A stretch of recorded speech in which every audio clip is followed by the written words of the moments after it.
Hey everyone, it's Phil Wade. How are you tonight? Thank you so much for being here. Appreciate everybody spending a little time. Sorry I'm a couple minutes late, but ah, busy day. So anyways, we'll get going in just a second. A few more people are popping on, so we'll give it another minute. Um, and I am going to appreciate everyone saying hello. Thank you. Hey everyone, thank you. Hey, I'm going to turn off the chat because I did get a few complaints from the last webinar. I left it on, and I think some folks, it might have been distracting for them. So I'm gonna turn it off, and then we'll turn it back on when we finish, and we can answer everyone's questions. So I'm going to turn that off. Give me 1 minute to do that. Um,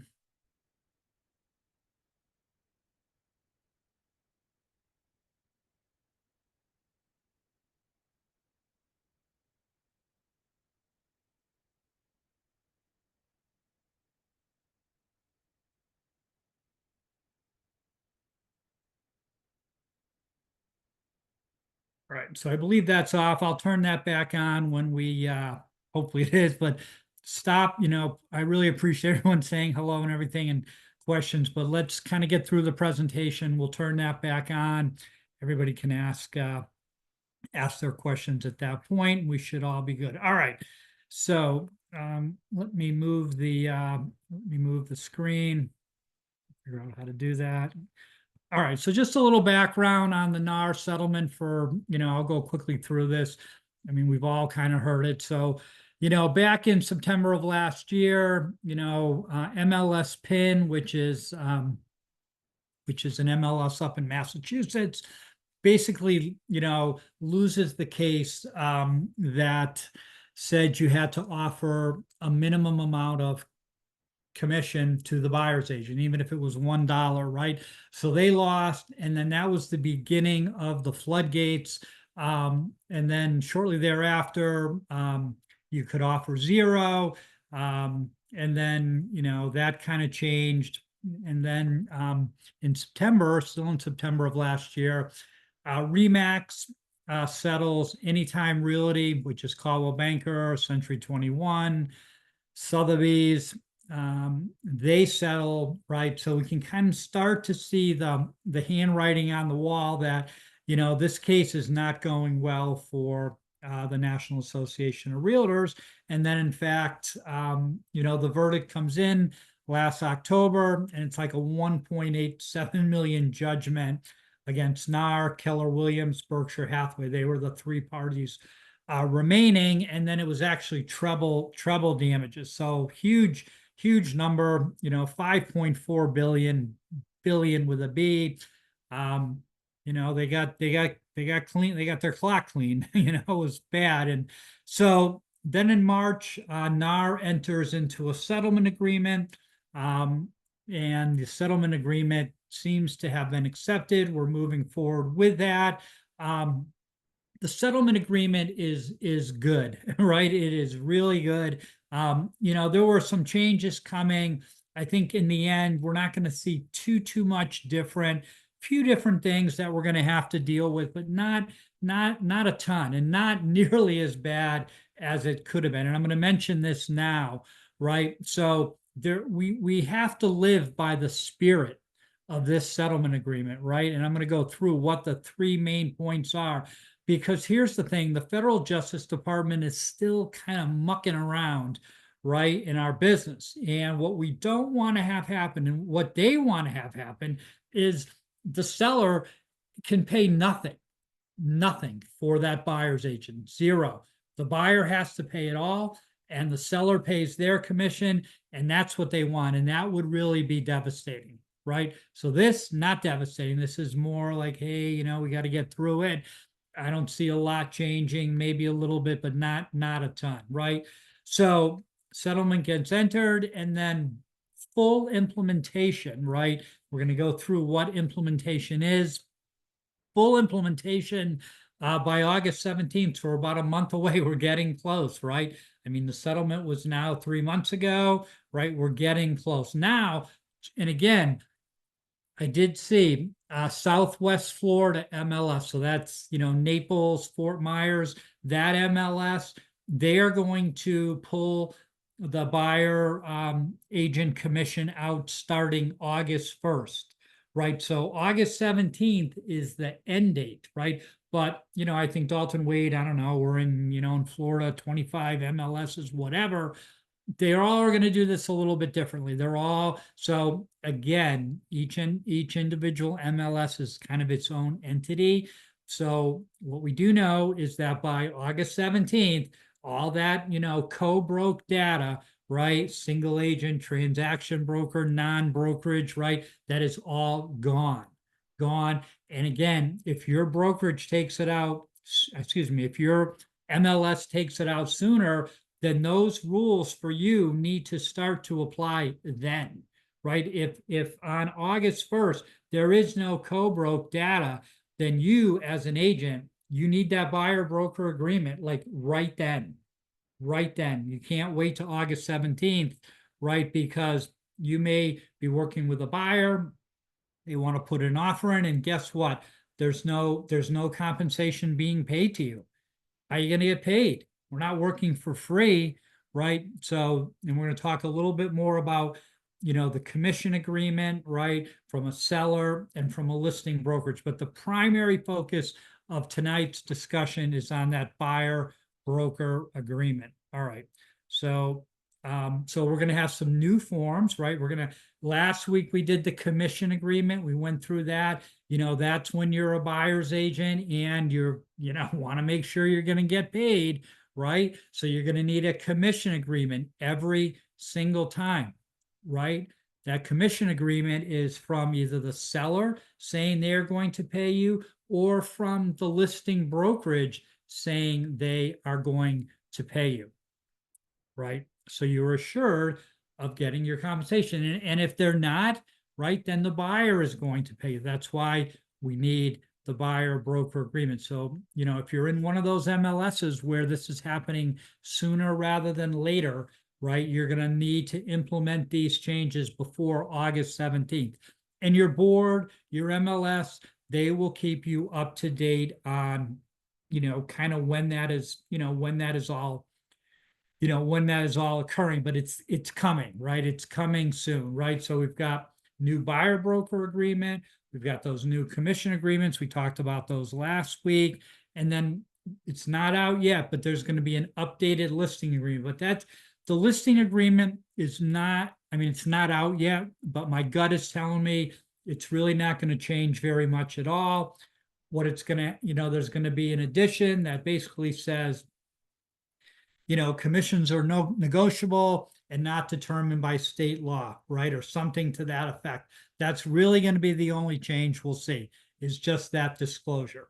All right. So those are going to be the new forms, right? Commission agreement forms, buyer broker agreement forms, and a listing agreement, which will look very, very similar. It's not out yet, so I can't be 100% certain, but it's going to look very close to what we have now, except that extra verbiage about commissions are negotiable, not determined by state law, is going to be in there. All right.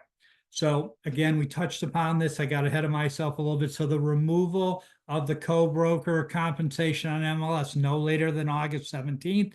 There's going to be no more data, right? Like, what am I going to get paid? How much am I going to get? Like, if I bring you a buyer, well, and again, offering commission, the seller offering commission to the buyer broker, right?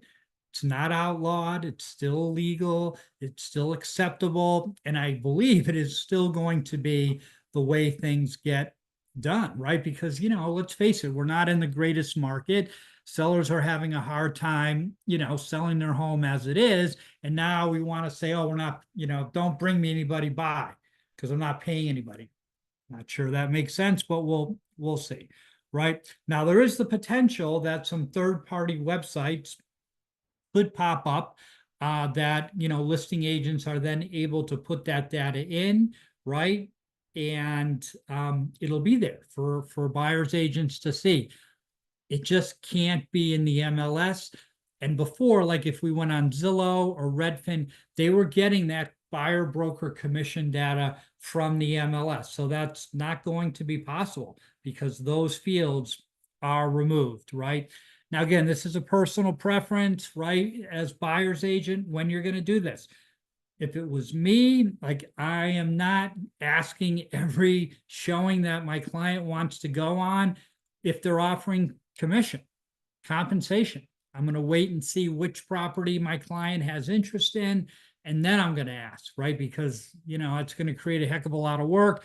I mean, it's not, I mean, I know you guys, you take them out one time and you get them under agreement, but Phil remembers him taking people out 5, 6, 7 times, 40 properties, like no.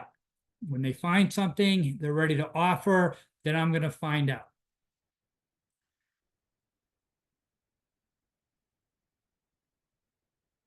Right. And then as soon as that data is out, I touched upon this, I'll hit on it again. You are going to need that commission agreement, right? From either the seller or from the listing brokerage saying, hey, how much am I getting paid? They told you 2.5%, 3%, 7,000, 10,000, whatever it is, right?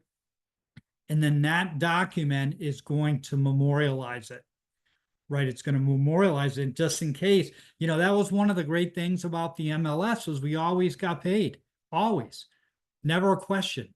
I don't think in my, whatever we've done at Dalton Wade, close to probably 50,000 closings now, never once had to really go after another brokerage for the money. It just never happened. We'll see how this transpires, but we want to have that commission agreement to protect ourselves. All right. All right, the buyer broker agreement now mandatory, right? It is mandatory. It is mandatory starting August 17th, right? And every time you work with a buyer, you are going to need them to sign that buyer broker agreement. If you're working with somebody now and you're still working with them come August 17th, you're going to need to get them to sign it. If you already have an agreement, then you probably don't have to worry about it, right?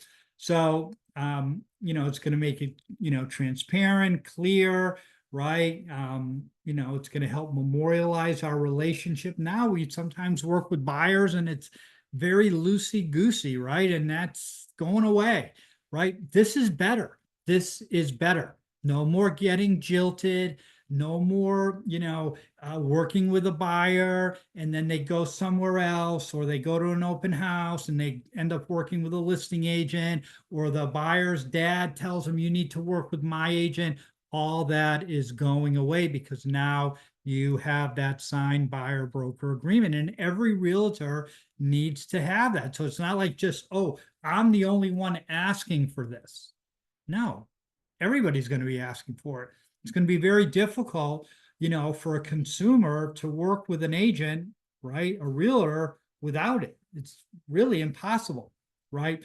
So again, these are some of the technical things, they're going to disclose, the rate of compensation, the buyer agent will receive, it must be objectively obtainable. It can't be open-ended. Whatever the seller is offering, those things they're not acceptable, right? And then there's going to be a statement, in that buyer broker agreement, whatever you agree with, right? Whatever you agree with that buyer, that is the most you can receive. Let me say that again. Whatever you agree with that buyer, that is the most you can receive as the buyer's agent. If you agree, hey, I'm doing this for 2.5% and there's somebody offering 3% plus a $5,000 bonus, you're getting 2.5%. So you're capped at that. Now, again, if the seller is offering, in that example, only 2%, then the buyer will make up that 0.5%, right? So you're pretty much guaranteed of getting what you agree, with the buyer, but that is the most you can receive.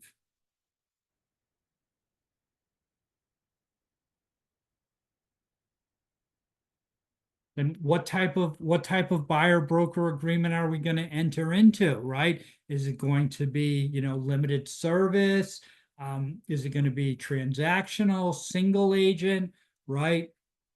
And then you're going to certainly discuss with your buyers that you will work diligently with them. Like the message you're going to convey to that buyers, you're going to try as hard as possible to get the seller to compensate you either through directly paying your commission or, and I just saw, Stellar MLS, which is Dalton Wade's largest MLS, there's going to become a field, right? And I do believe all MLSs will adopt this. There will be a field that then shows the seller is offering a concession, right? A closing cost concession. Now you have to ask, they may put it in the realtor remarks, but now there's going to be a field right in the MLS telling you how much that is. All right. Talk a little bit more about that buyer broker agreement. We'll go through the forms in a second. All right. So there's three ways we represent clients, right? In Florida: single agent, transaction broker, or what's called non-brokerage relationship, meaning we don't really have a relationship with you. So I don't know how we're going to earn a commission when we have, right, that type of relationship. So I'm not really going to talk about that. It really doesn't apply. So the two ways are single agent or transaction broker. So with single agent, right, we are giving them more, right? We're going to deal with them honestly and fairly. Everything they tell us is going to be kept confidential. We're going to, if we know anything, we're going to disclose that. We're disclosing all material facts that might affect the business. We're going to account for all funds. We're going to do, diligence, care, skill, right? There are some, requirements here to be a real estate agent. Can't be going through a transaction, with your eyes closed. A lot of times if there's an issue, they say you weren't careful or you weren't skillful, you didn't do your job correctly, right? Timeliness, submit all offers and counter offers in a timely manner. Obedience, right? Whatever the client tells us when we're a single agent, as long as it's legal, right, we pretty much have to do it.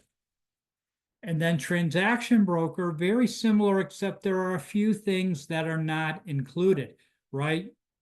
Again, we have to deal with the clients honestly and fairly. Here, there's limited confidentiality. So what might the difference be between confidentiality and limited confidentiality? Well, let's just say, somebody tells you they're getting divorced, right? If you're a single agent, you can't tell anybody. They told you that in confidence, right? But when you're a transaction broker, we have limited confidentiality, meaning really all that has to be kept confidential is what a seller will accept and what a buyer will pay. Maybe, the buyer, told you, hey, let's start at, 400, but I'm willing to go to 420. And then Phil's the listing agent and you send in the offer and I'm like, call you up. Hey, thanks for the offer. Let's wrap this up. What's your client willing to pay? And you tell me 420. That's a problem. Can't do that, right? Oh, I'm not really sure. Let me get back to you. Do you have a counter, right? So limited confidentiality. So there's not quite the level there is with single agent, right? Disclosure of all facts, that's the same. Account for all funds, right? Diligence, timeliness, that's all the same. And then obedience, not as much as with a single agent. Now, why do folks want to be a single agent? It sounds better sometimes. Oh, I only represent you, right? So it can be a marketing thing, right? I'm a single agent. I only represent you. We're going to talk about, transitioning to transaction broker. So a lot of what's happening, and as we get further into the presentation, you'll kind of see this.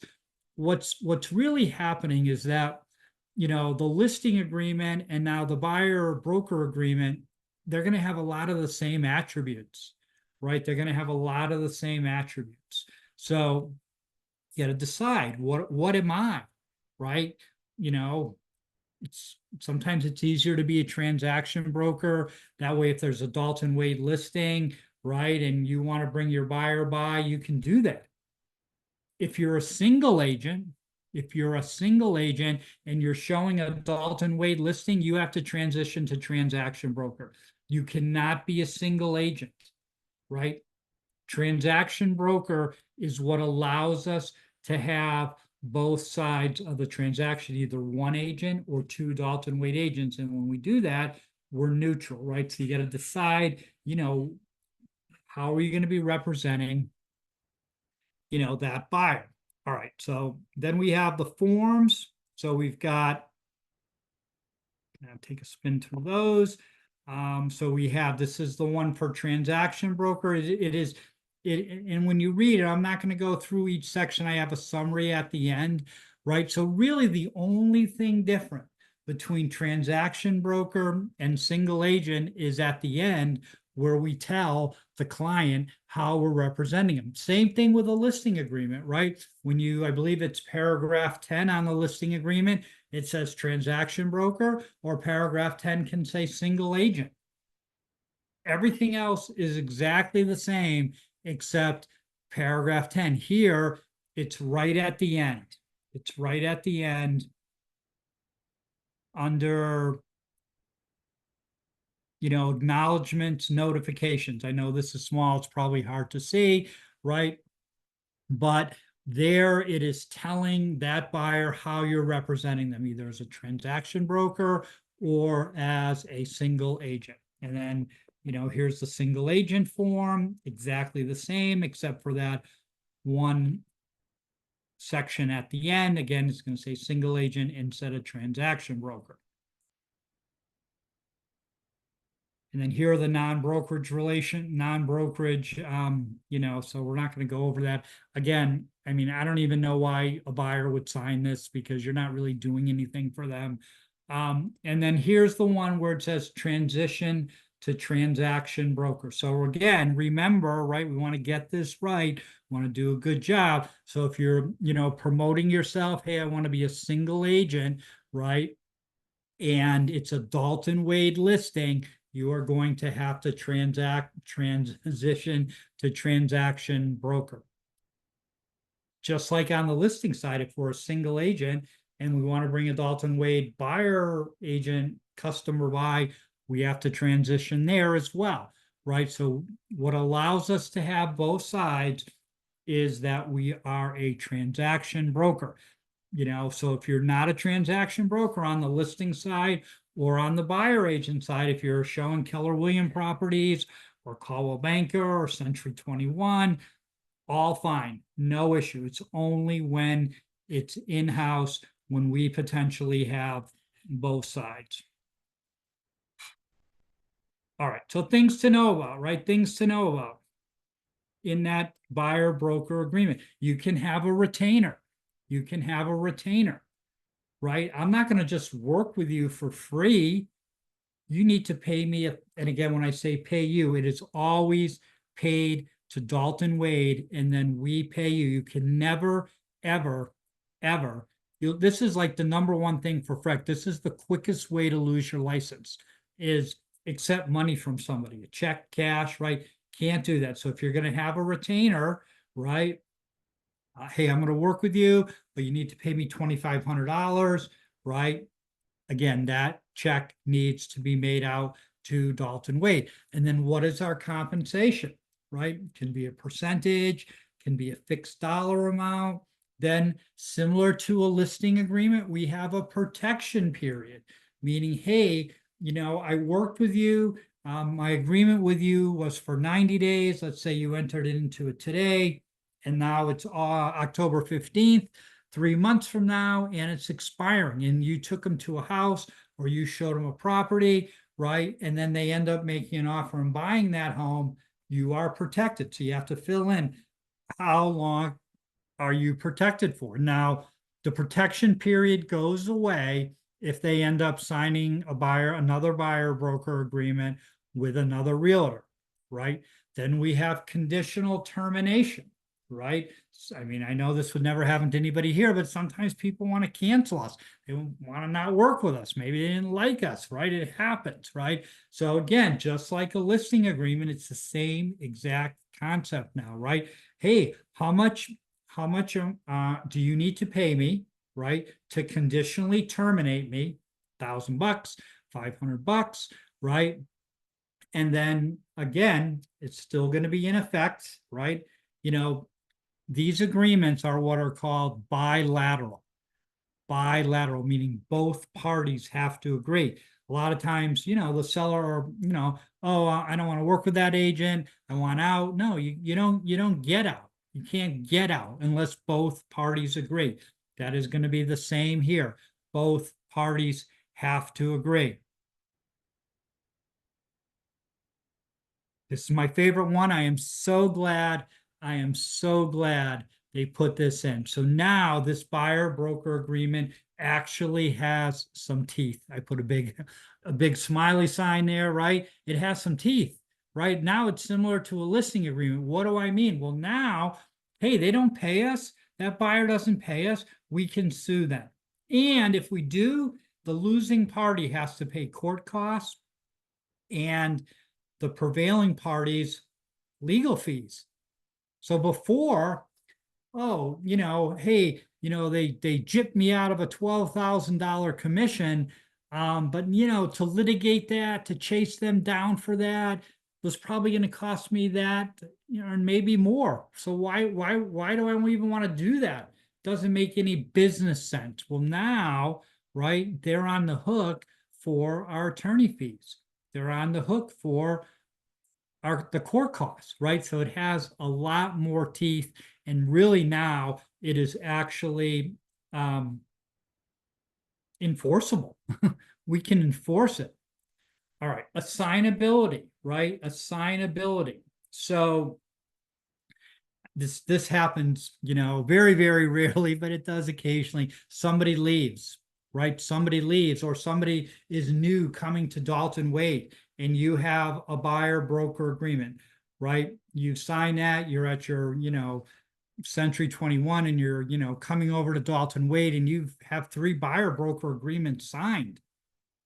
Your broker has to release them. Your broker has to assign those to Dalton Wade, and then vice versa, right? Because remember, everything is through the brokerage. All the contracts are through the brokerage.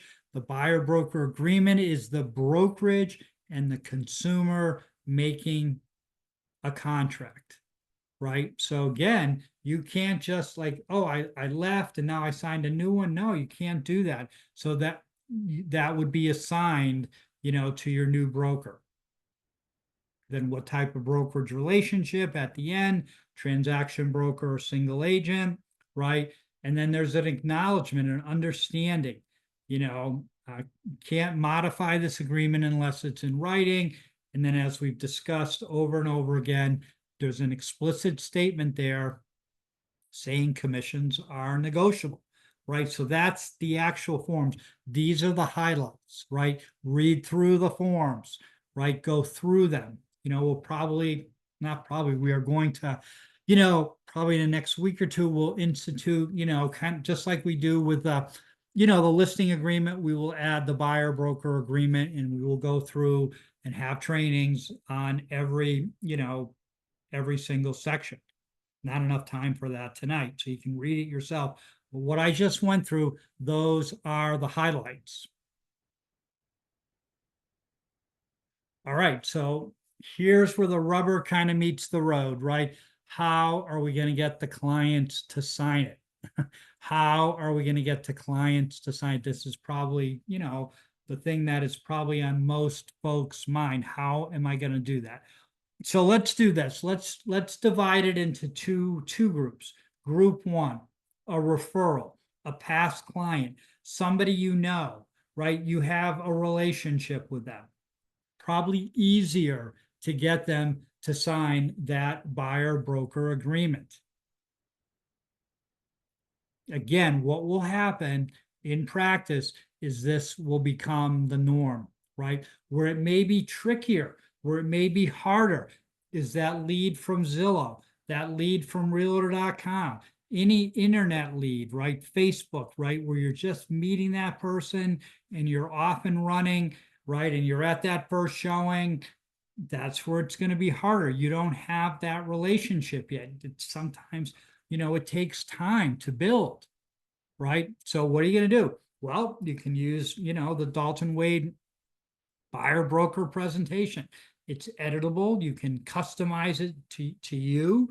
It's downloadable both in PowerPoint and in Google, whatever Google's equivalent of PowerPoint is, right? So, it's at join daltonwade.com. Buyer, it's under the agent collateral tab. So look for that. It's really a great, we put a lot of time and effort into it. But here's the thing. Here's where you really got to communicate, why you? Why you? Hey, I know the market. I know what stuff costs. The risk for a buyer is they get taken to the woodshed by the listing agent and they overpay. They overpay. They overpay because they don't have anybody representing them. They don't have somebody who's knowledgeable, right? As to, what properties cost, what's a good deal and what isn't. I mean, hey, we all go out and we show, we go out, and, we say we show 7 homes and 3 of them are like just terribly priced, terribly priced. That seller is living as if it's, 2 years ago. But the market, right? You are going to communicate that. That's your value. I'm an awesome negotiator. I'm an awesome negotiator. I'm going to try to buy that house for you for as little as possible. I have negotiating tactics. I have negotiating skills. Sometimes it might be competitive. Does most agents now know of like, the escalation clause, right? There are some tricks, some tips, some things that we know that, a buyer's not going to know, oh, let me do an escalation clause so that I'm guaranteed pretty much of getting that property. You don't know that, right? So again, explain your value, right? This is a big one. I was mad at myself for not mentioning it in previous trainings, but this is the number one thing. Probably should have put it at top. Complete understanding of that purchase contract. Every section. That is our value as real estate agents, right? Attorneys, real estate agents. Attorneys can talk about the contract because they're an attorney, but nobody else really, right? So that's what your license allows you to do. It allows you to speak to that contract and what it means. And hey, Mr. and Mrs. Buyer, I know that thing like I know the back of my hand. I got that thing down. Take Mary's class a couple more times if you need a refresher. Really, you got to up your game. You got to up your game. Up your game. Hey, I'm going to be at that home inspection. This is something, like going to the home inspection is called additional services. Additional services. And I have some agents, and I know I do, they don't go to the home inspection. You know why I use the F word? The F word is free.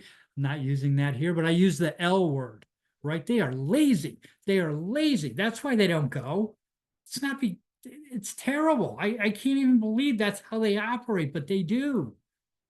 They do. Hey, I'm going to come to that home inspection. I got your back. I am there. It's going to help me negotiate, if there are any issues. Give me a better understanding of that home and what to ask for. I'm going to follow up. I am on top of this transaction from the time we go under agreement until closing. I'm going to follow up with the lenders, the insurance company, right? I am on top of this.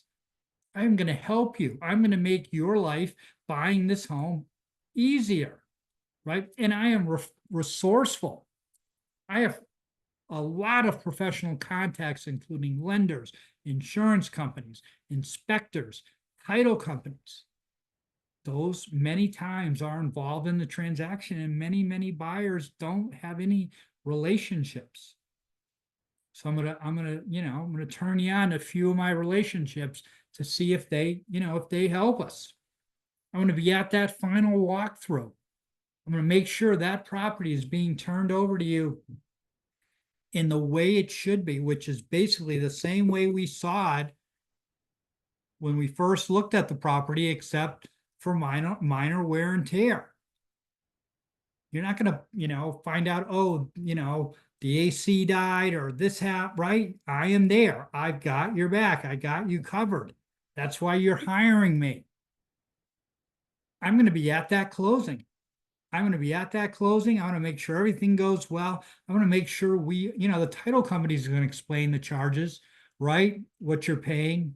But I want to make sure you understand that. I am going to be there from beginning to end. That is your value, and that is what you have to communicate right out of the gate now. A lot of times our value comes out as we go through the transaction. Now we have to present our value immediately. All right, so what are we going to do? How are we going to get people to sign up, and how long are they going to sign up for, right? How long are they going to work with us for, right? So again, different strategies, different thoughts. Hopefully you've convinced them by giving them, all the great things you're going to do for them to kind of get them, from showing them those homes all the way to closing, right? Hey, maybe I met somebody on Zillow and, they're bopping around and they want to look at a property, but they don't really want to commit to me yet. You got to do a one-day showing agreement, right? So basically, and it is not, Zillow came out with this touring agreement. It's a piece of junk. You just use the buyer broker agreement, except the duration is only 1 day. Hey, I'm going to sign somebody up for 14 days.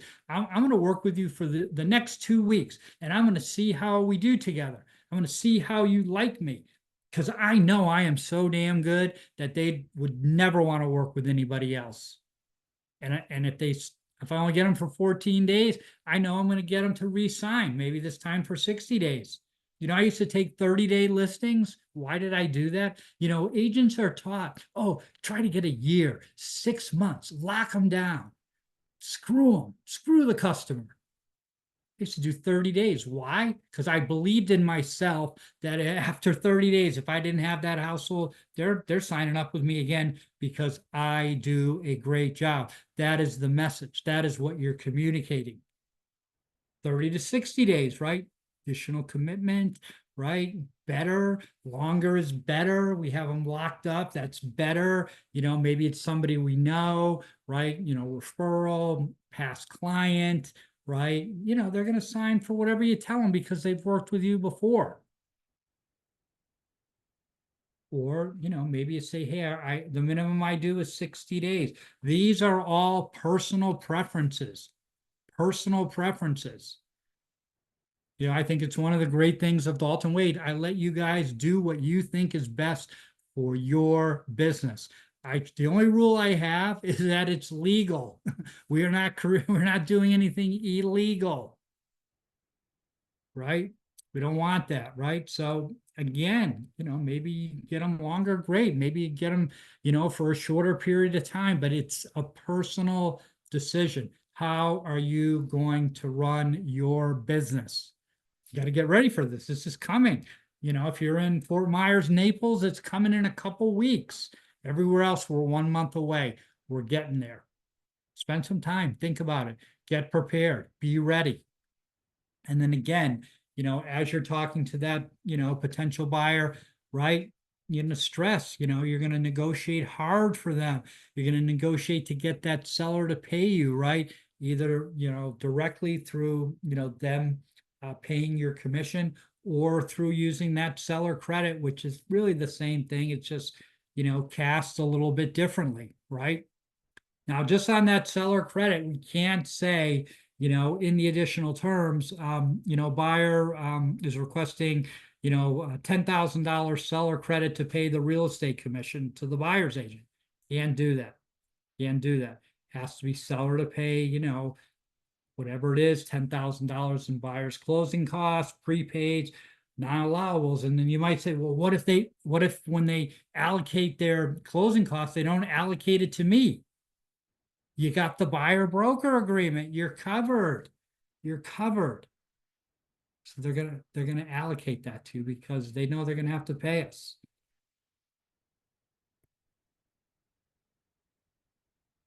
All right, we hit upon this, touch upon it again. That co-broker data is coming out, and then as soon as it's out in your MLS, right? As soon as it's not there anymore, right? You need a commission agreement to make sure you get paid. You need a buyer broker agreement to make sure you get paid, right? If you're under agreement prior to the removal, we don't need a commission agreement or we don't need a buyer broker agreement. But the day in your MLS that data is gone is the day that everything changes, and you need these forms and you need to be operating, under this guideline. All right, so a few things came up. We did that training last week on, the commission agreement. A lot of questions on open houses, right? So I want to nip that right in the bud right now. So again, it's always shocking to me, that you'll see an open house, somebody conducting an open house, and they don't work at the brokerage with the listing. That is off the tape. We don't do that here. That is crazy in my mind, right? If somebody wants you to do an open house for another listing, I have no issue with it. But if it's a Dalton Wade listing, it has to be a Dalton Wade agent doing the open house.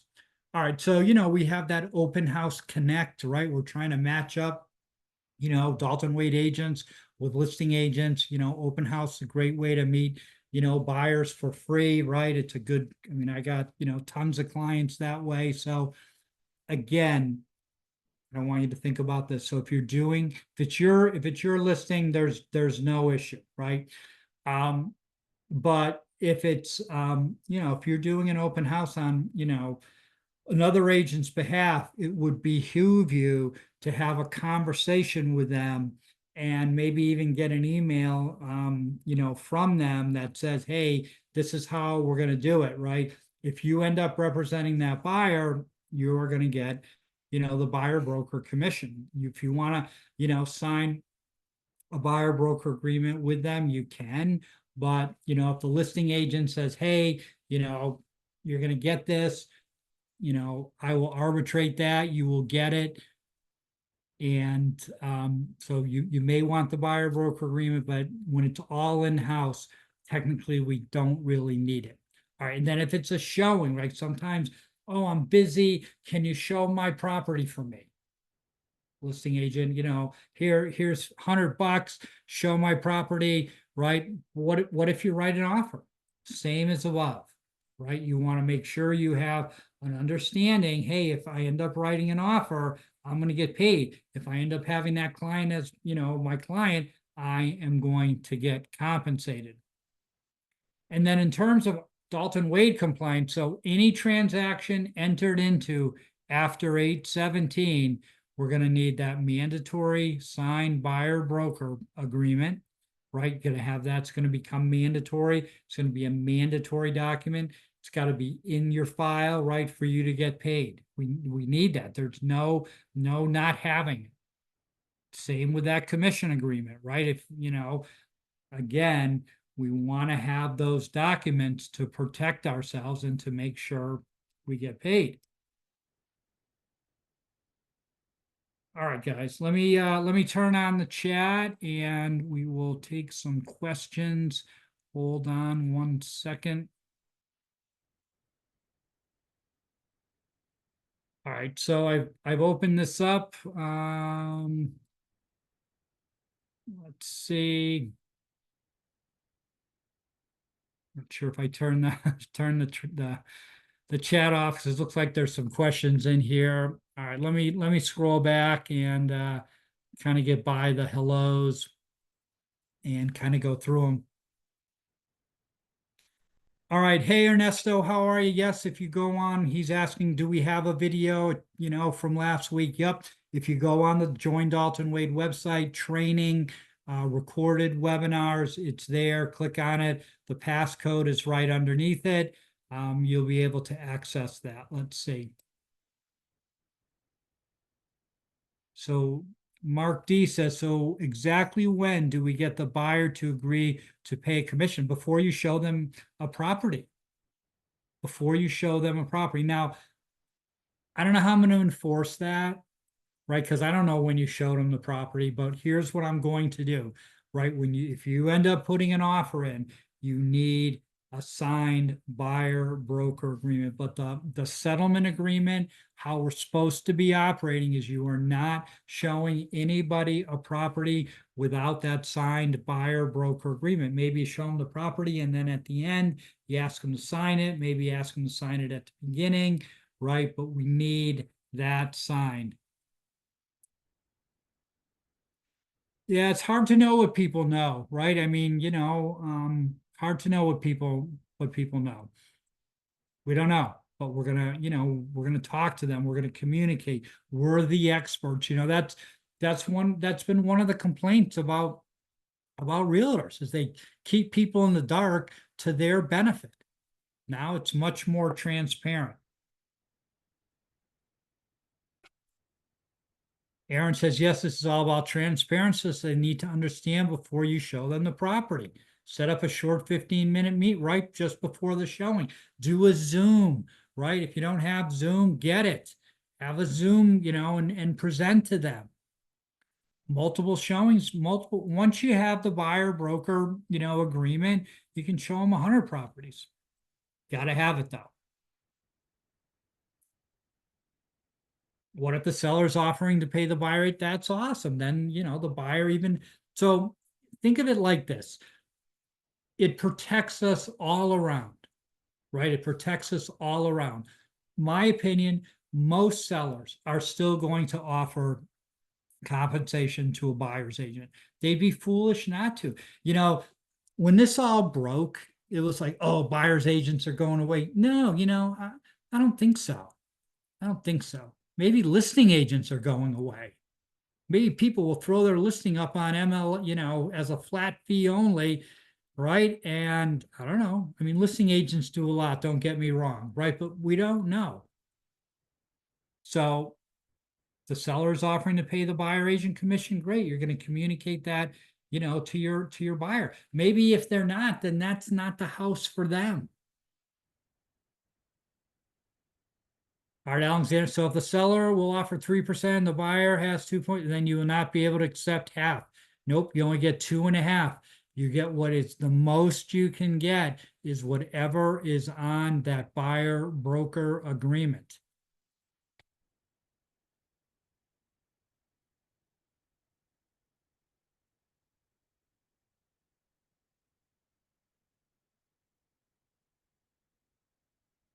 Exactly, Aaron. You said it well. The current Florida Realtors buyer agreement accounts for that. So if you negotiate 3% with the buyer and the seller is offering 2.5%, the buyer pays you that extra 0.5%. You still get the 3%.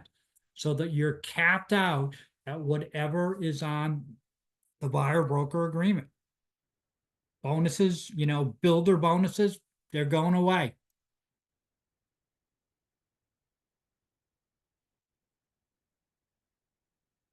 Aaron again says they've been told they can also negotiate the commission in the absolutely, absolutely. Before we could negotiate the commission before we submitted the offer. Now that's all gone out the window as well. You can put that right in the offer, right? And again, you're going to need that, commission agreement, right? Think of it now, so if you were working with a FSBO, right? FSBO, and you say, hey, I'll bring a buyer by, and they say yes, and then you say, oh, can you sign a commission agreement, 3%, and they sign it. This is the same now, right? Before, we're guaranteed of getting paid because of the MLS. Now we're not. So now we need that commission agreement every single time to make sure we get paid. Let's see if I can handle that. Jeff wants me to switch into present mode. Hold on, I need to probably do that in PowerPoint. 1 second.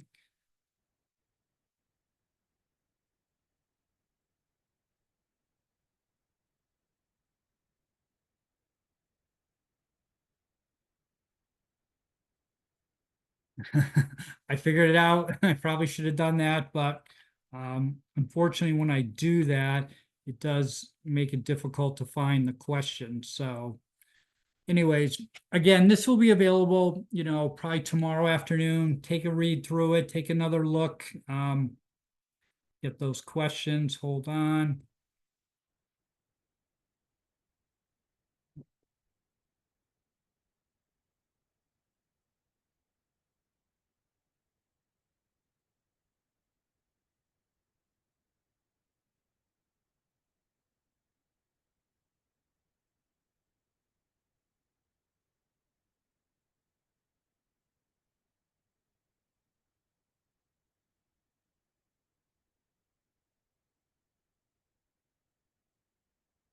So Ginger asks, so if I'm showing a listing that belongs to another DW agent, I have to become a transaction broker? Absolutely.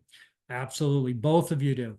So if the listing agent, Dalton Wade listing agent, single agent, right, then they have to get their seller to transition to transaction broker. And if you're a single agent for that buyer, right, you have to get them to transition to transaction broker.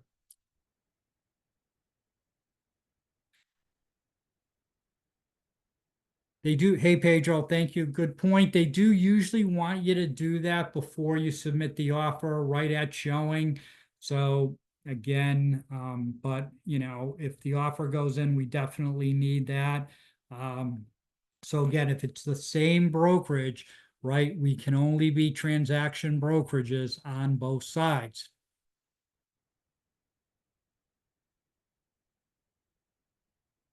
No, it's really not a new thing. It always was that way, but because so many times agents, didn't have a buyer broker agreement from that perspective, it didn't matter. But if the listing agent, right, is a single agent, they would need to transition to transaction broker. But because now the buyer broker agreement is required all the time, both sides have to transition to transaction broker. And this is just not Dalton Wade. This is every brokerage has to do that.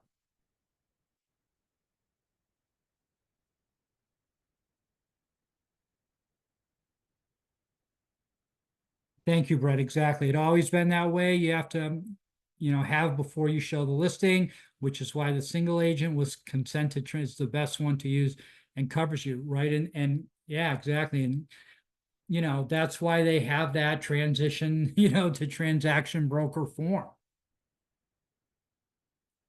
Sergey nailed it. That's not a new thing. That's state law. You passed an exam on this. Good point, right?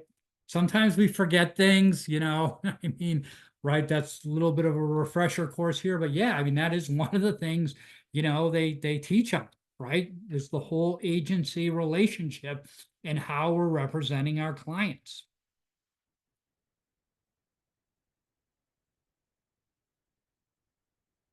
Thank you, Laurie. And I was unable to shut off the chat. I thought I had it, but I didn't. So, anyways, we're all good. We're all good. All right, let's see. I've never not attended a home. Thank you, Mike. Absolutely. Well, you're a great agent. I mean, but trust me, there are agents that don't go. I mean, the first time I heard of it, I was shocked, but it happens because there are people out there, agents out there, and those are the ones who are going to get like kicked to the curb, do the least work to get the money. That's going to be hard now. Hey, hi. Now I know you're not lazy, but again, we're presenting our value. Going to a home inspection is not like a requirement. Like if you called up the legal hotline and then you ask them, hey, do I have to go to a home inspection? They're going to tell you no. But again, the point here is, hey, we're trying to get that buyer to sign that buyer broker agreement. So maybe that is included now in our toolkit. Again, it's a personal preference.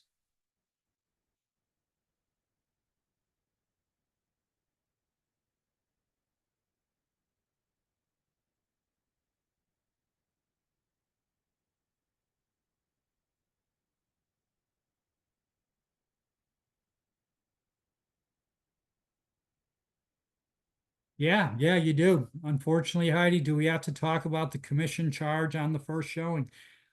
You do. You do. You can't show them without that buyer broker agreement being signed. But again, remember this, we are not working in a vacuum, right? This is everybody, all agents, all realtors, everybody,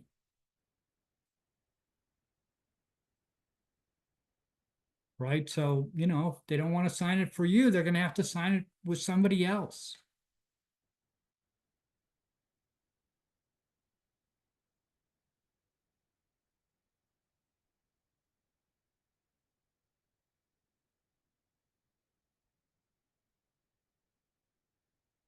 Great question, Brett. So according to MLS, concession fees are not a replacement for compensation fees and cannot be used to disclose compensation. They are another alternative for you to communicate and understand transaction costs effectively. How do we derive commission from that?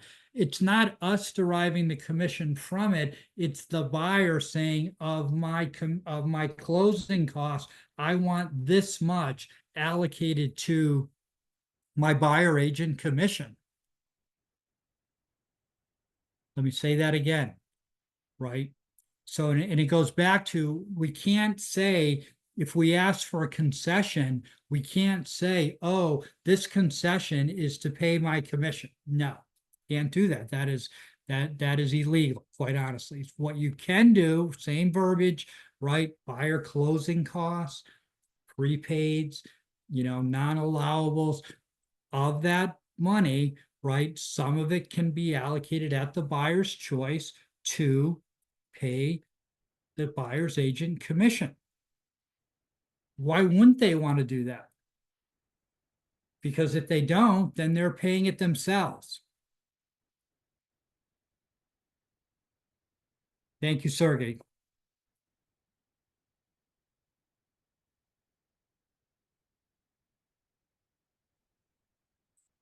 When you say how would referrals work, meaning somebody referred you a client and then you're taking them out for the first time, yeah, it would be the same way. So think of it like this: whenever you show somebody a property and you are buyer's agent, you need that buyer broker agreement, then you're covered. You're covered. You want it. You want it. Because if you don't have it and they want to make an offer and the seller's not offering any commission, you are out of luck. You're not going to get paid. This way you're going to get paid. Referrals work the same way. There's no difference. You know, referrals don't really even matter. Somebody refers you a client, right? You're going to get, whatever you have agreed to on that buyer broker agreement, right? That's the most you can get. Let's say, the commission is 12 grand and you have a 25% referral. It's going to be the same. It's going to be the same.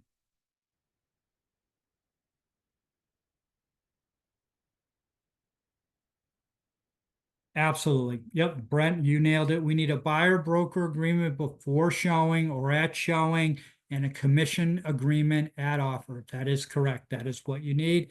If you have that, you are all good.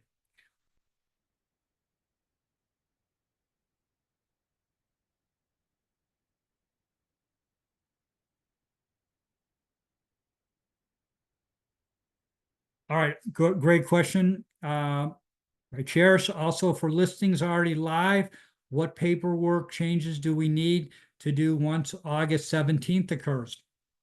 Probably no paperwork changes. However, right, however, I would think it's wise to have a conversation with your client, explaining to them, your seller, what just happened, right? That data is no longer in the MLS, but hey, we have this listing agreement. We're going to continue on with that, right? And that's what we're offering to the buyer's agent.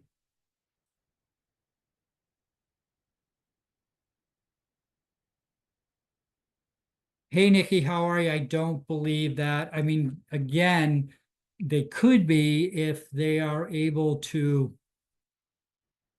come up with those fields, right? And, everybody has to put that data in, but it can't be like, showing time got that data from MLS, because there is no data anymore very soon.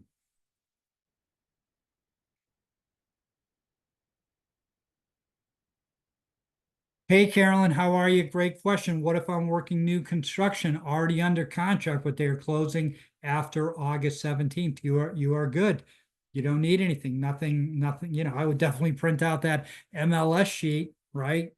Print that out and have that in the file. But no, nothing. Nope, you're all good. You don't need a buyer broker agreement. You don't need anything. It would be business as it was. So anything under agreement prior, we'll use August 17th, right?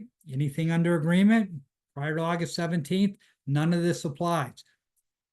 August 17th, data out of the MLS, all of it applies. Exactly. And I'll go back to what Brett said. We need a buyer broker agreement before showing and a commission agreement at offer. That is what, see, before we were protected. We were protected by the MLS. People may, yeah, I hate that NAR, but that's one of the good things, right? Always get paid. Always got paid. Didn't even have to worry about it. Now we got to worry, right? Now we got to have that commission agreement to ensure we get paid. I mean, I know it's going to happen. I'm going to get a call from an agent and say, oh, they don't want to pay me. And I'm the buyer broker agent. Well, where's the commission agreement? Oh, I didn't have one. It's difficult. That would be difficult. It's like commercial, right? You work with a buyer in commercial. Sometimes the seller offers, sometimes they don't. If they don't, either the buyer's paying you or you're getting something from the seller that says they're going to pay you. Thank you, Roy. Good to see you. Appreciate it.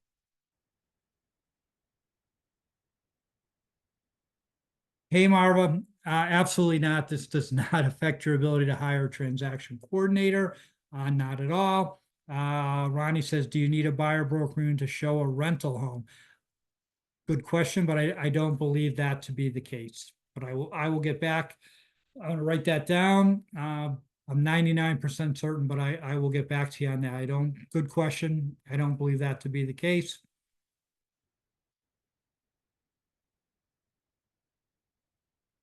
Hey, Victoria, how are you? Good to see you. What happens to builder? I think we touched upon that. If you're already under agreement, you're good. If you're not under agreement and now that data is out of the MLS, you need the buyer broker agreement. And then you're also going to need a commission agreement from the builder. Hey, Pam, do we need one for each property? Nope. Nope. The buyer broker agreement, it's like a listing agreement, right? That it covers you for as many properties as you want to show them. Hey, Claudia, what about our listing already live on the MLS? No change, except if it goes under agreement, right? If it goes under agreement and it's your listing, you can probably expect the buyer's agent to ask you to sign a commission agreement, right? Either me, I got to sign these things, right? Put it in dot loop, send it to Phil, or the seller, right? Somebody has to sign. Today, you get an offer, we don't have to do this. August 17th, we need to do that. So it's already live on the MLS. Everything is really predicated on when they take that data out. As soon as they take that data out, you are exposed as a buyer's agent. How am I going to get paid? I want to get paid. Who's going to pay me? The seller can still pay you. We need a commission agreement.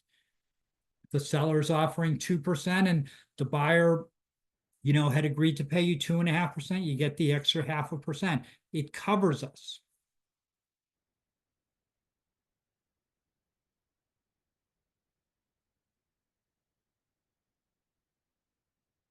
What do we do for situations like open the door only showings? I mean, again, if you're the agent doing, and again, it's a Dalton Wade, another Dalton Wade agent, you are doing that showing for, you're going to have a conversation with them. Hey, what if they want to put an offer in? How are we going to do that? If it's for another brokerage, right, and you're opening the door, hey, maybe they want to, Maybe they want to work with you. Maybe they want to sign that buyer broker agreement, right? And you can show them some other properties.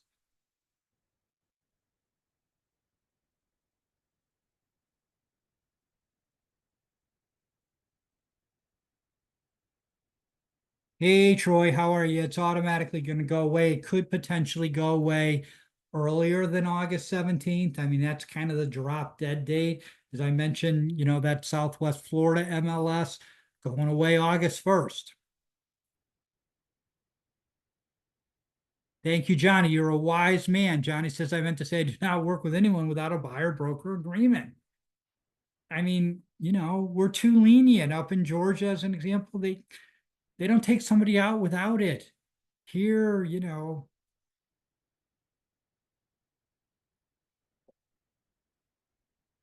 thank you, AI assistant. Appreciate you taking notes. All right. Yeah, you can use the zip code, the county, right? Something like that. You want something broad, right? You don't want to, I mean, again, if you're only showing on one property, then the one property works, but hopefully you're developing a relationship with them. You're going to sign them up hopefully for 60 days, whatever it is, right? And then you're going to, have the county, two counties. Pam is up in a place where there are a lot of counties, right? So, you're gonna have them sign up for more.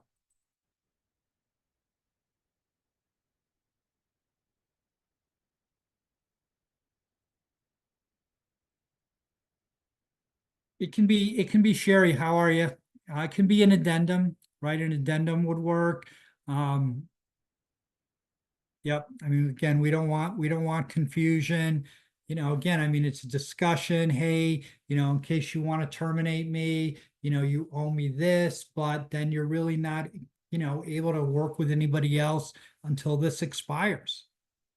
Similar with a listing, what happens on listings sometimes is the seller gets an offer like kind of on their own, and then they want to cancel the listing. Okay, you can cancel, but you owe us our out-of-pocket expense, and we're going to conditionally terminate that.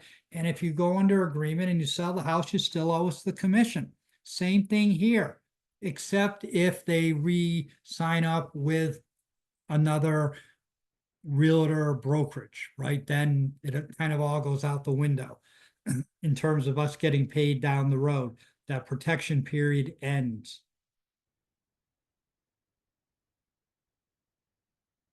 It's a tough one, Pedro. I mean, I think we've done, I mean, I don't really think this as closing. I mean, I think you've got to, I mean, I think you got to really explain to them what you're going to do. That was kind of the whole thing about, here's, and I've kind of left this one out, but I'm going to show you as many properties as needed. I'm very knowledgeable of the market, right? I'm going to negotiate hard, all those things. I mean, that's your pitch.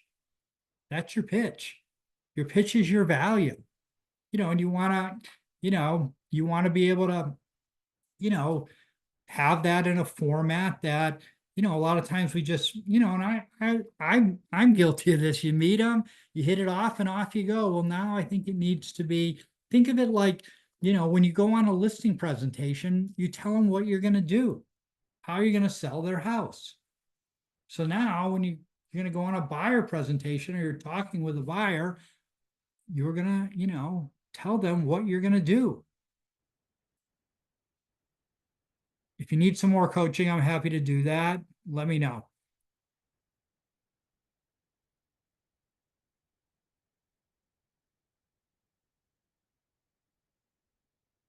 Absolutely. So from 8/17, MLS will not show the buyer agent commission. Can we call? Yeah, absolutely.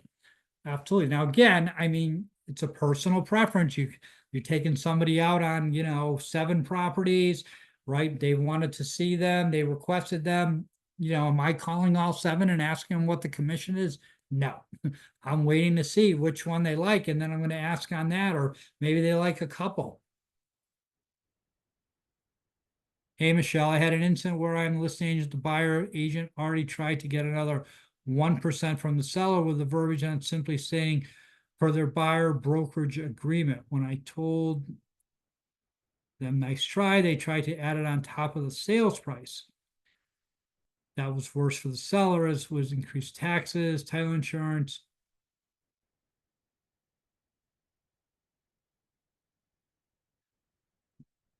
I mean, Michelle, were you offering like any compensation? I mean, again, sometimes maybe they have a buyer broker agreement, you know, I don't know, it's hard to know. Maybe they have a buyer broker agreement, at 3%, the listing's only offering 2 and they don't want their client to pay. There's going to be a lot of negotiation, guys. That's going to happen, right? We'll get into a rhythm, right? I pretty certain of that. It may not happen the first week, the second week, but after a while, this will all sort itself out, and there'll be kind of a customary way, I hope. It all happens. It all happens.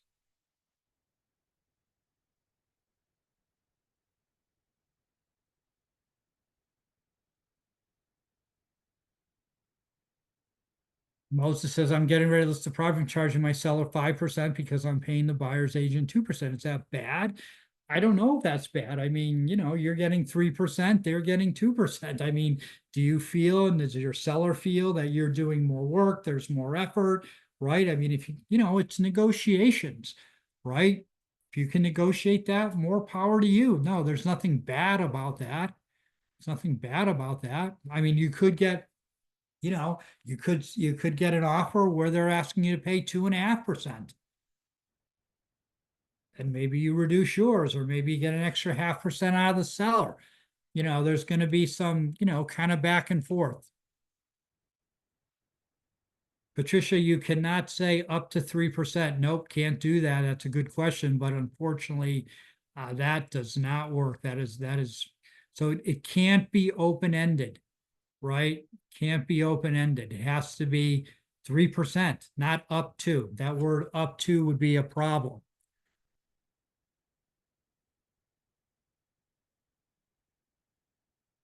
Can't do that. Hey, Christian, can't do that. Can you add a bonus if applicable? The words if applicable, right? Again, I'll double check on that, but I think, what they're really looking for is something that is like cast in stone, 2.5%, 3%, right? There's no like uncertainty as to what you are going to pay.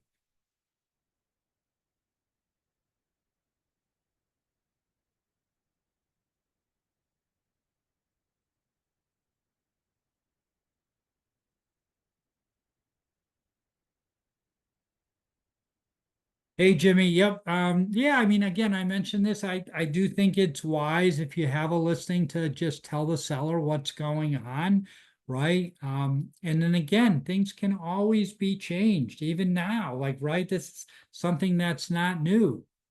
Can always adjust the commission being offered, and that's not a change. None of this is really a change. This was all supposed to be happening before. I mean, the buyer broker agreement being mandatory, that is definitely a change. The data not being in the MLS, that's a change. But changing the compensation, your seller says, hey, I want to offer more, I want to offer less. That's all acceptable, and it's always been acceptable.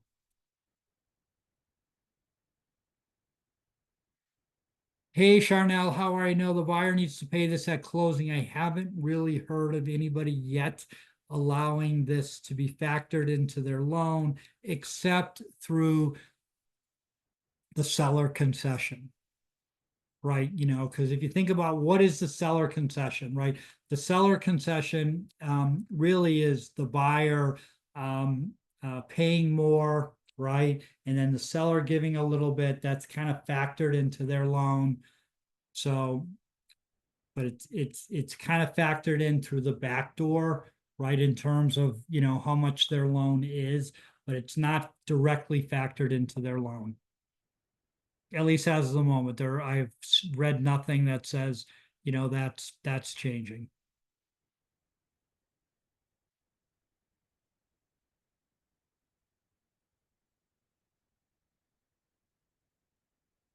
What if I only accept 3% commission and it's on either side are properties or another broker listing?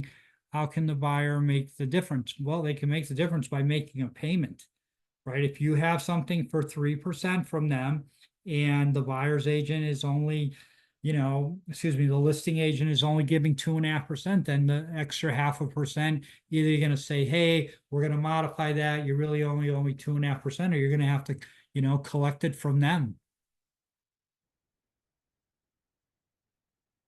Hey, Lacey, no, they can't say that. It's no plus, no, there's no, if applicable, it's 3%.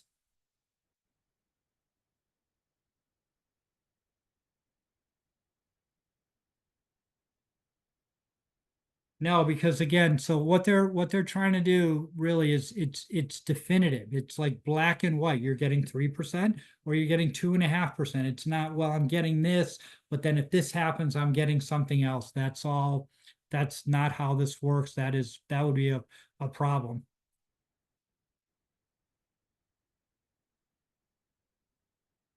Hey, Alexander, nope, you can't do that. I mean, you can do it through kind of through the back door of like having that buyer agent commission be more, but their bonuses are gone.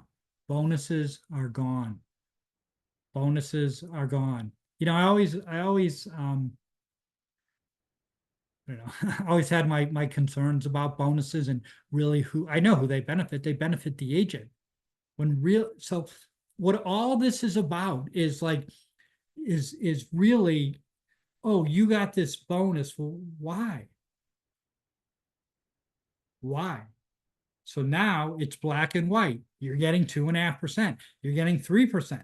You're getting, $12,000, whatever it is, it's black and white. That's what you're getting, right? The buyer gets the bonus now.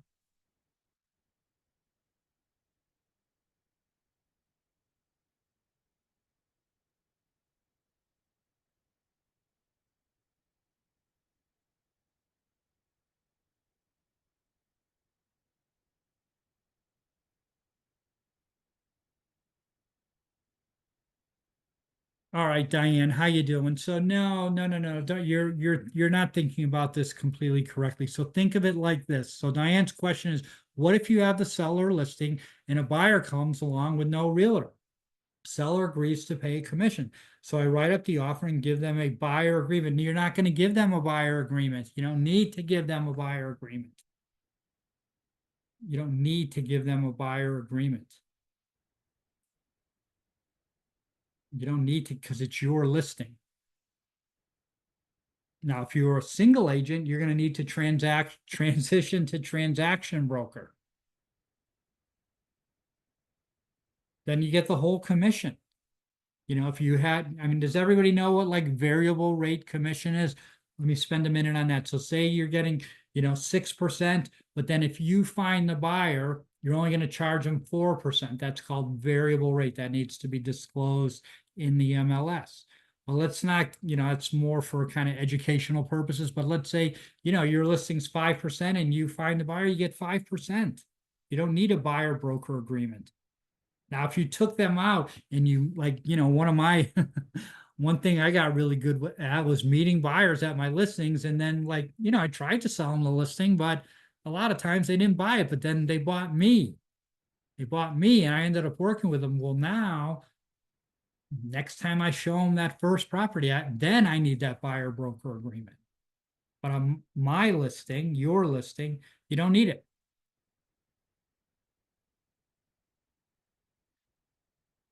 Can you do a modification for seller? Absolutely. You can, not so much for seller bonus, but you can do a modification of that buyer broker agreement. Everything can be, everything is negotiable, right? Everything can be modified.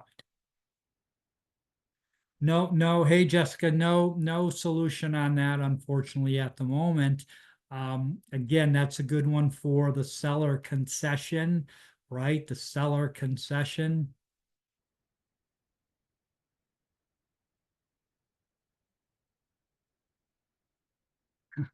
Tony, how you doing, Tony? So no, you can't do that. That's no, you can't be splitting it. You think whatever you agree to, right? It's a dollar amount, it's a percentage, it's definable right then and there. And then there's no like we're splitting. No, none of that. That's the most you can get.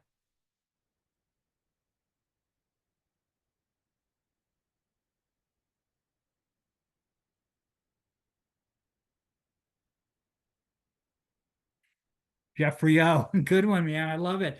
I'm not right. Sell the company, sell your value, right? Look at the strength of thought, right? Absolutely. Sell, right? This is it's gonna be fun, right? There's gonna be more negotiation. And what I mean by fun, there's gonna be a lot less confusion, a lot less people stealing your buyers. That is all going away.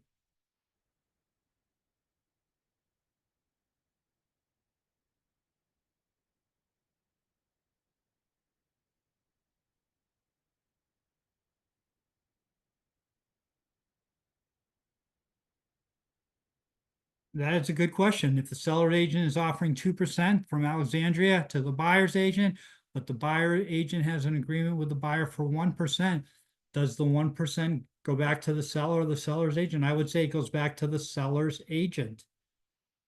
Think of it like this. This is again, sometimes where confusion is. So when it's section 8, section 8, I know there's confusion on this because I see it. I mean, I saw a very, very experienced Keller Williams agent come over to Dalton Wade and they put 3% in section 8 and 3% in section 9.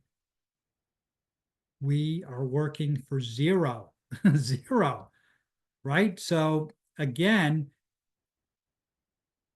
the seller pays Dalton Wade whatever is in section 8, right? 5%. But then, well, the buyer's agent's only getting 1%. Well, then you got 4%.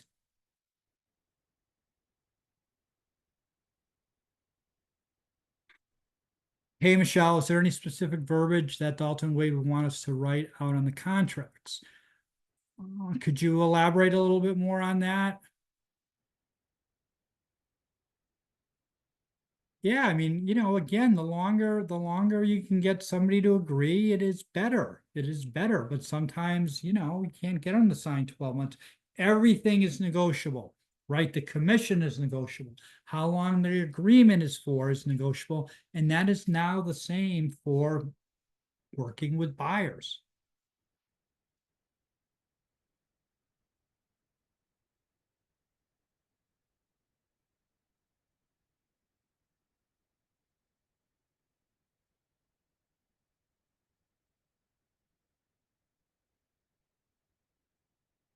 That's a good one.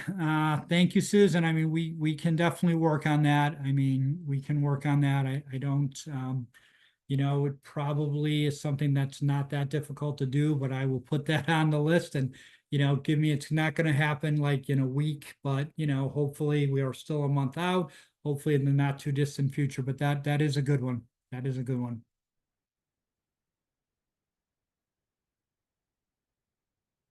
All right, so Patty, so the commission agreements are already out, right? Those are out. The buyer broker agreement, those are out. The only thing that's not out in terms of the forms from Florida Realtors is the listing agreement, and that really is not going to change much at all. The only thing changing there is some additional verbiage saying, listings are negotiable, commissions are not set by state law, but the actual body of the form, I do not see changing.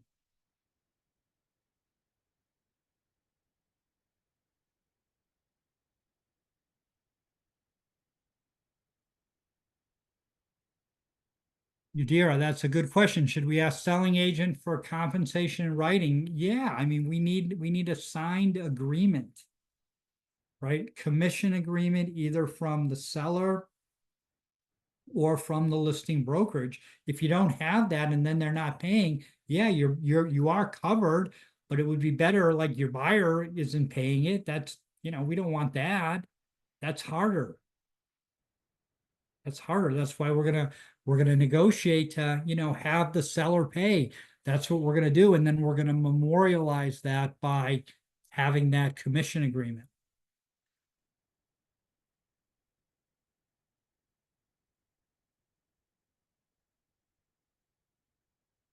Hey, Andre, I am not sure about showing time. I mean, I don't know. All I know is the data can't come from the MLS. I mean, I don't think, like, here's what we can't do. This much I know.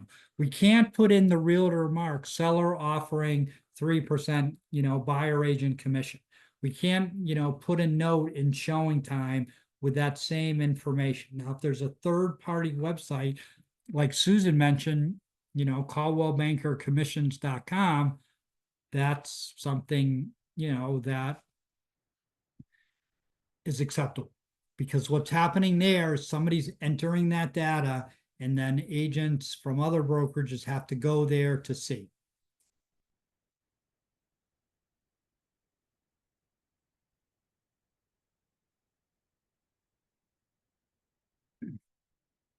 Hey, Ed. So yeah, I mean, again, whether it's a new build, we need, it'll be interesting to see what the builders do, quite honestly, but whether it's a new build, existing, we need that commission agreement. And we need the buyer broker agreement.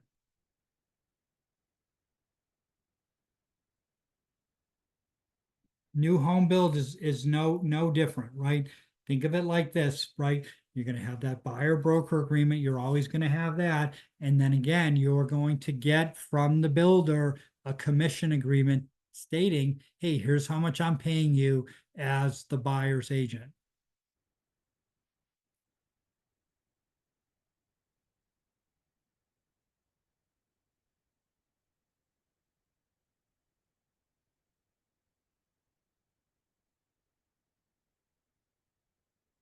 Absolutely. I mean, you definitely want that commission agreement signed in conjunction with the purchase contract. You don't want the purchase contract and then be scrambling around to get the commission agreement later, because what if you don't get it?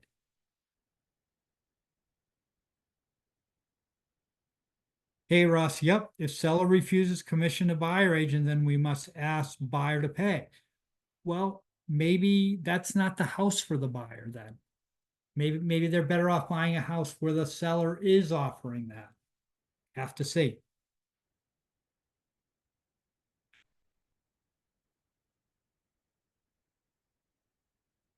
Amy Pinto, how are you? Can we as listing agents advertise on social media to other agents about bonus or commission on our listing? Yes, you can. You can do a video where you mention the commission, right? There's nothing wrong with that. You can put that in social media. No issue there.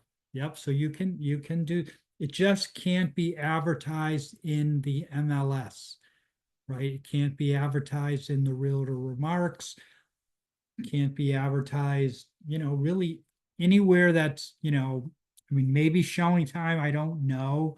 I'll ask and find out, but I think not, because they're getting the data from the MLS.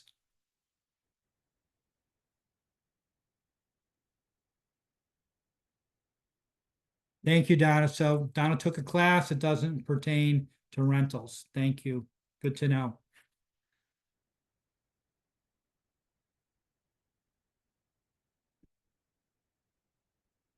I think we talked about that. That looks like call banker. That's probably coming, probably not that difficult. We will work on that. Gina says, so I'm curious how it'll work if an unrepresented buyer shows up at your open house without an agent. Any changes, fire?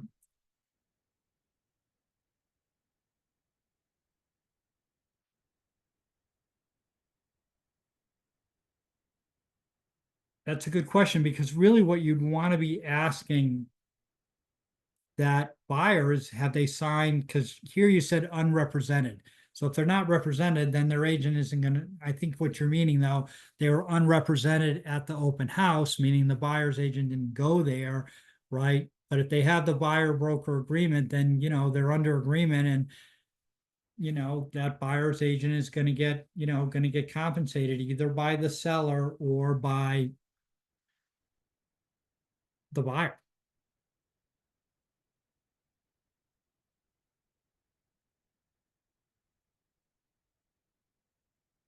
You'll have the ability to sign these agreements just like you do now. I mean, the only one where I sign is, kind of that arbitration that specifically says it has to be signed by the broker. So I can sign them. you guys can sign them as an agent. What percentage should we put on the agreement? I'm not sure exactly. Maybe you could beef that question up a little bit. Again, what percentage you're going to put on the agreement is what you negotiated with that buyer.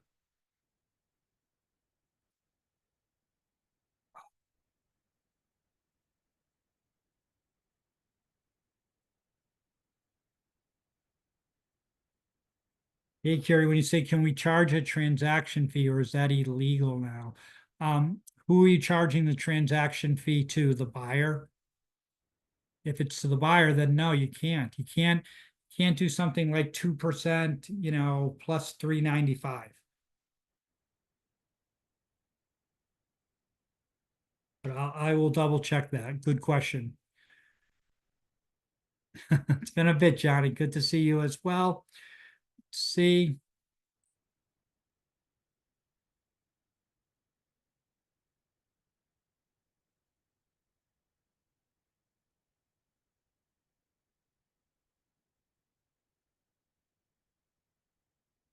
okay, so if I'm interpreting this correctly, so Laura, everything is the brokerage, right? Everything is the brokerage, right?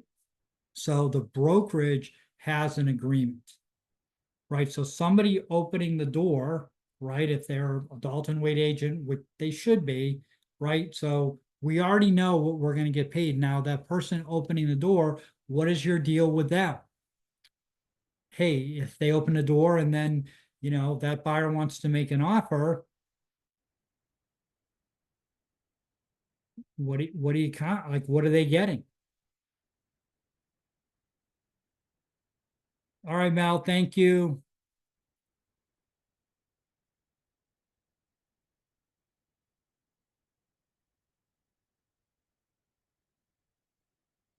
I expect, Aaron, that some brokerages might create their own, but the Florida Realtor one looks pretty good to me. I mean, the one thing I thought they might leave out is, the thing about, if there's a dispute and they wrote it up just the way I'd hoped. So I don't really see any need to come up with something else. I think it works.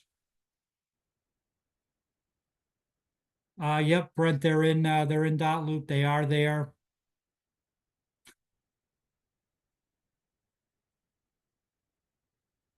No, it has, Tony, it has teeth. So again, like, why would a buyer sign another buyer broker agreement with somebody else? In fact, that would be an ethics violation, right? You can't, you'd have to ask a person, and if someone signed that, we're still entitled to that commission. So it has teeth. It has quite a bit of teeth.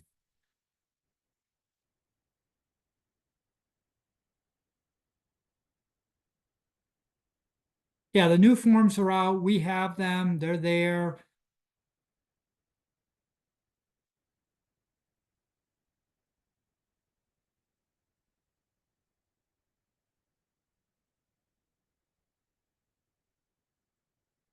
Seller bonuses are gone. There are no more seller bonuses for buyer's agent. They are gone. They are gone. The only way you can get paid, right, is to have a higher amount, either a higher percentage, right, or a dollar amount that's higher. But if that seller, remember, it's all the same.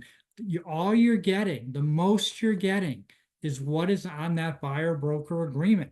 So, this thing where the builder is offering, 2.5% plus 5 grand or an extra percent, it doesn't matter because all you can get is what is on that buyer broker agreement. You are capped out at what's on that buyer broker agreement. So that speaks to trying to get that to be, as much as possible. Can they sign another agreement while they're under my agreement? I mean, they can. I mean, you can't stop someone from doing that, right? But just like somebody who signs 2 listing agreements, they owe double the commission. Same thing here.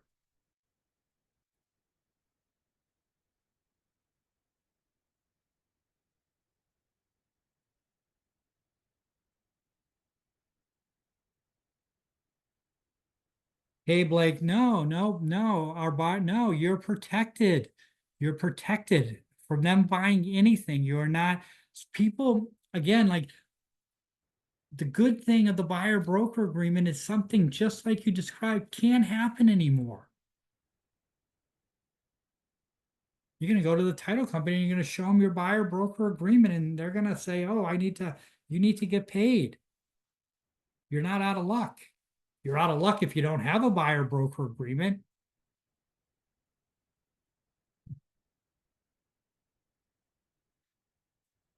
Hey, Ed, yeah, you need a buyer broker agreement every time, 100% of the time. So it doesn't matter whether it's, a new build or an existing property.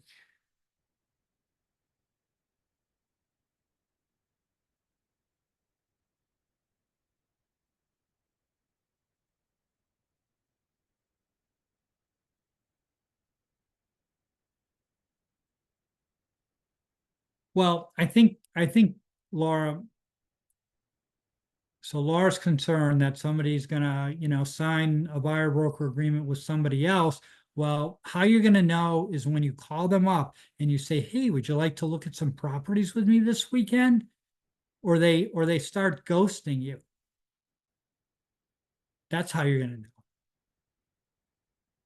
And then you're probably gonna ask them. And then you're probably gonna try to, maybe follow them and see what pops up on social media about them. Again, like, it's hard to be 100%, but I think there are ways, you know, again, it speaks to dealing with, quality people. I know sometimes that's not always, 100% possible, but, again, I think we're still kind of, you know, we're still kind of learning. There's going to be some feeling out, right? We'll meet again, a few weeks after this gets implemented, maybe right after Labor Day. And we'll kind of, have a general discussion and see what's going on, see what everybody's finding.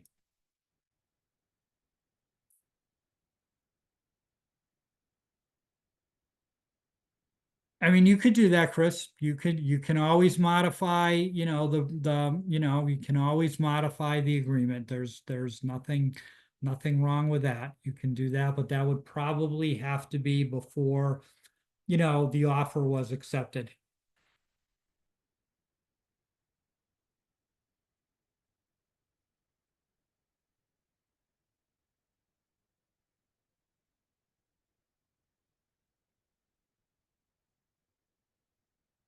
I don't think there's any, hey, Steve, I don't think there's any issue, any legal issue at all.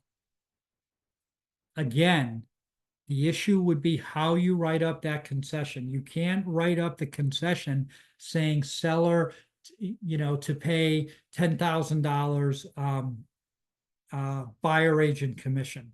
Can't do that. But you can say seller to pay $10,000 in closing costs, prepaids, non-allowables. Think of your commission, it's a closing cost, right? So then the buyer says, okay, hey, I'm going to allocate my closing costs that I'm getting to pay my agent.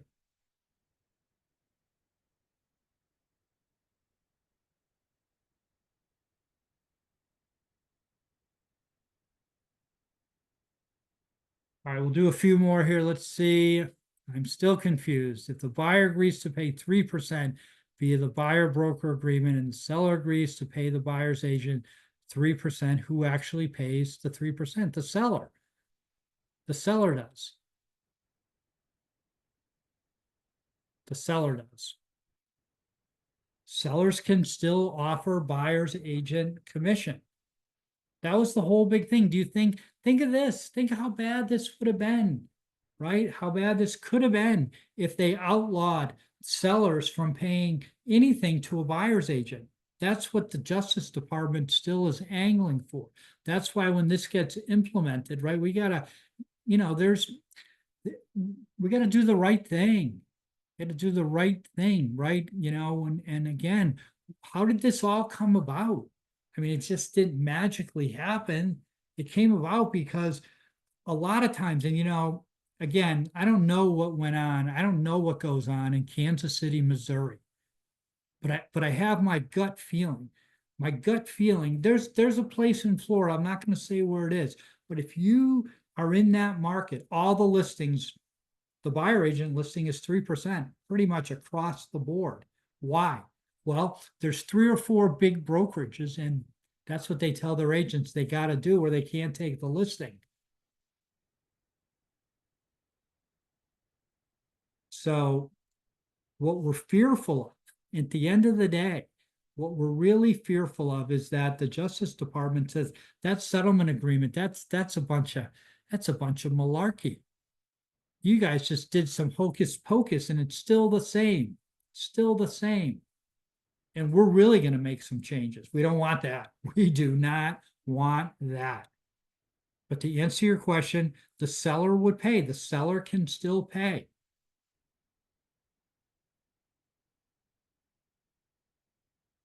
But you as buyer's agent, the most you can get is what is on your buyer broker agreement. So if your buyer broker agreement is 2.5%, but the seller is paying 3%, I think it was Chris who said, I'll get the buyer broker agreement modified.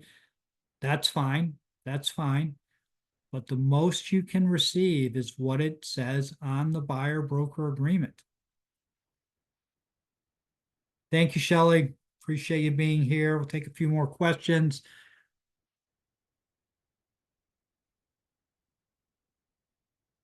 I will check with that. Yeah, I think what that is it relates to the seller concession, but I will check on that.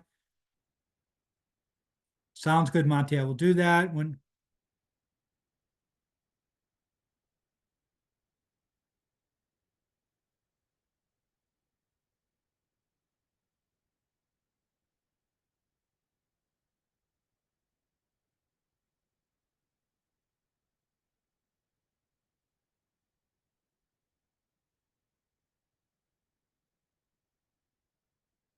Well, again, I mean, I think what Jeff is saying, why not confidently state the commission higher than the comfort zone and justify the why? What are you worth? Why?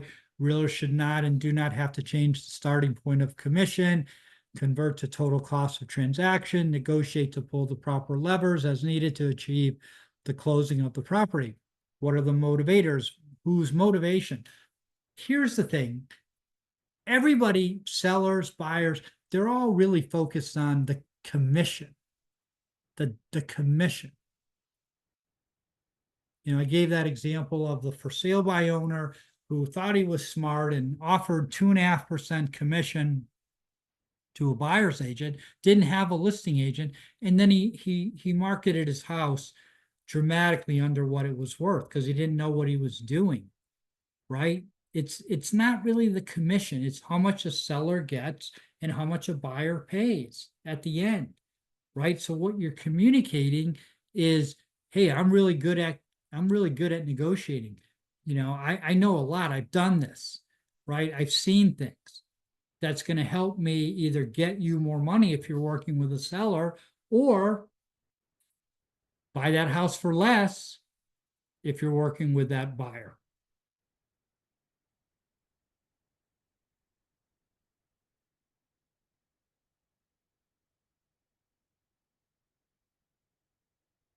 Hey, Larry, can we add a commission agreement to the listing docs? There's really, I mean, you could, that way you've already got it, but there's really no need because the listing agreement spells it out. The commission agreement is for the buyer's agent. The buyer's agent needs that. So, you know, you might have it so that when they send in the offer, right, you can have them sign it. That would work, but it doesn't really, it's, you know, the listing agreement spells out, here's how much the brokerage gets in total, and then here's how much we're paying.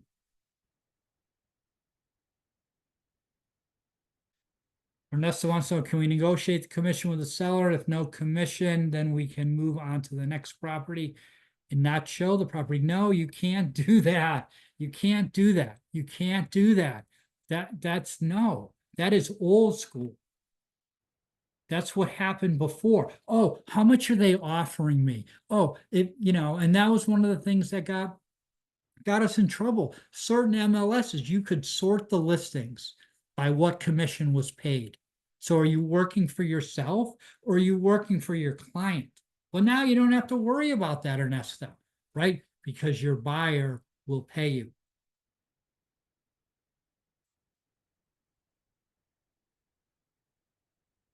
Thank you, Susan.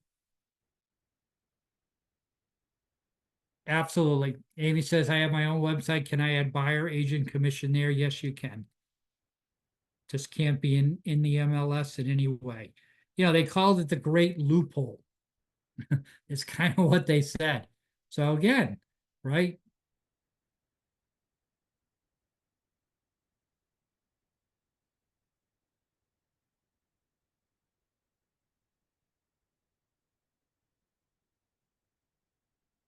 All right, a few more here. Let's see. All right. Yeah, the BBA, yeah, the buyer broker agreement, it's legally binding and now it has some teeth. Some teeth. Before it was like, hey, it didn't talk about like, hey, who pays if there is a problem. Well, now the losing party pays the other party's attorney costs. So somebody's saying, hey, I'm not going to honor this. They need to think twice.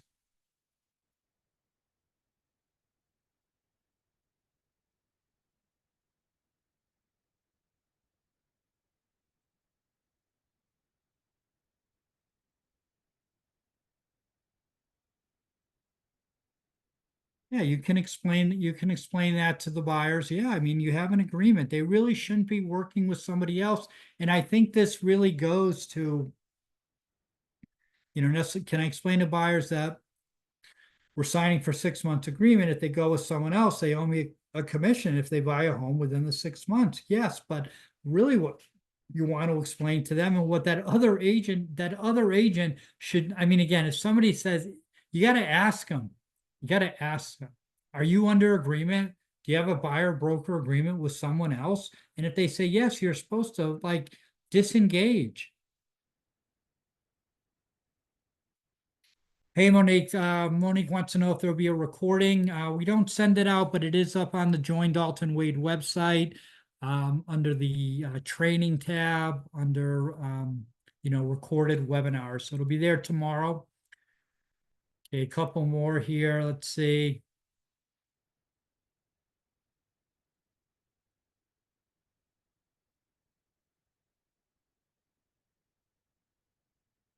Great point. So Jeff says, address these concerns proactively by engaging the buyers or sellers on these topics, right?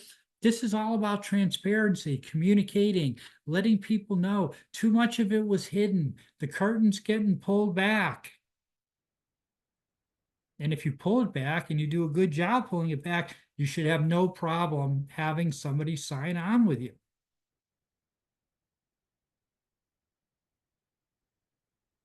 Monique says nothing pertaining compensation. Buyer agent compensation can be listed anywhere on the MLS. Yes, that is true.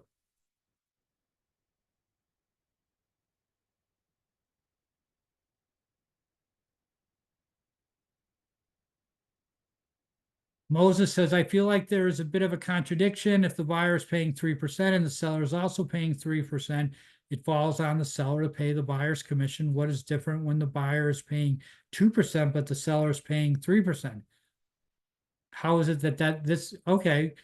Well, again, I can understand that, but that's the rules they come up with, we have to abide by the rules. We didn't get to make the rules. So in that case, theoretically, hopefully what happened, Moses, is the buyer bought that house for 1% less. And that 1% didn't, go in the seller's pocket. Hard to know. But Sergey's right. And, in that case, the buyer agent only gets 2%.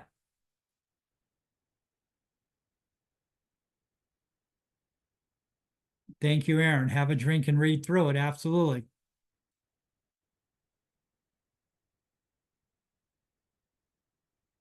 Exactly, Amy. So Amy says, I have already an old listing agreement in place. There's no changes. You have it. The only thing that's different is that, yep, that MLS field is going to be removed.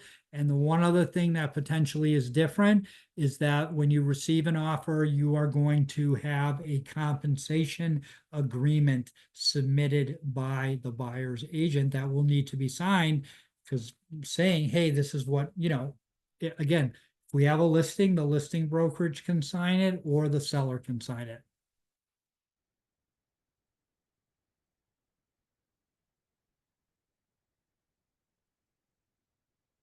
Absolutely, absolutely. Amy says I always make open house visitors sign in and mark if they have a realtor. It will be now even more important. Absolutely, because again, if they have a realtor, before what I used to do is like I didn't ask, right? Because maybe they don't like their realtor, maybe they're not happy with their realtor, maybe there is no. And if I started working with them, I would ask them, hey, do you have anything in writing with anybody?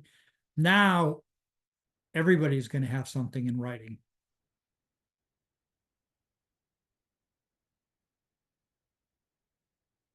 Thank you, Valerie. Appreciate it. Thank you, Sergey. We're trying. We're trying. All right, guys. Certainly available, offline, meaning you can email me any questions if because it can be a little confusing. I get that. I understand that. Email me is always the best way, phil@daltonwade.com. Don't text. I got a lot of texts and they're easily lost, but phil@daltonwade.com. I will respond and appreciate it. All right, everybody, have a great evening. Replay available tomorrow. Thank you so much for being here. You guys are awesome. Good night.